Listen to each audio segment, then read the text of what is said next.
দর্শক, সেনা মোতায়েনের বিষয়ে আরও জানাতে নারায়ণগঞ্জ থেকে যুক্ত হচ্ছেন প্রতিনিধি রবিউল ইসলাম। রবিউল, নারায়ণগঞ্জের নাশকতার আশঙ্কায় সেনা মোতায়েন করা হয়েছে, সর্বশেষ কি তথ্য আছে আপনার কাছে আমাদের জানাবেন।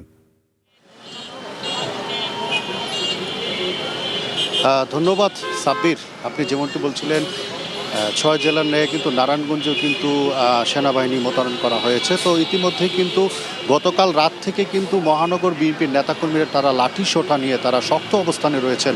এছাড়াও কিন্তু জেলা বিএনপি থেকে বিভিন্ন পাড়া মহল্লাতে তাদের নেতাকর্মীদের সক্রিয়ভাবে ভূমিকা পালন করছেন। এছাড়াও কিন্তু জেলা প্রশাসন থেকেও তারা কঠোর অবস্থানে রয়েছেন। তাছাড়াও কিন্তু এর সাথে যুক্ত হয়েছেন সেনাবাহিনীর কর্মকর্তারা। তো আমরা এখন পর্যন্ত কোথাও কোনো সেনাবাহিনী কর্মকর্তাদের টহলরত অবস্থায় দেখিনি, কিন্তু তারপরও কিন্তু এখানে জেলা জুড়ে কিন্তু নিষিদ্ধ সংগঠন আওয়ামী লীগের নেতাকর্মীরা কিন্তু নারায়ণগঞ্জের বিভিন্ন জায়গাতে কিন্তু তারা মিছিল করছেন এবং তাদের প্রতিষ্ঠাবার্ষিকী বাস্তবায়নের জন্য কিন্তু তারা আন্দোলন করছেন।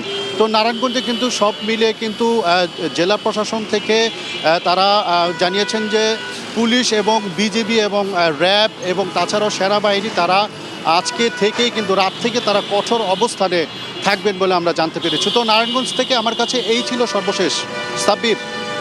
রবিউল, আপনাকে ধন্যবাদ আমাদের সাথে যুক্ত হওয়ার জন্য। দর্শক, আমাদের সহকর্মী রবিউল যুক্ত হয়েছিলেন নারায়ণগঞ্জ থেকে, সেনাবাহিনী মোতায়েনের ব্যাপারে তিনি জানাচ্ছিলেন।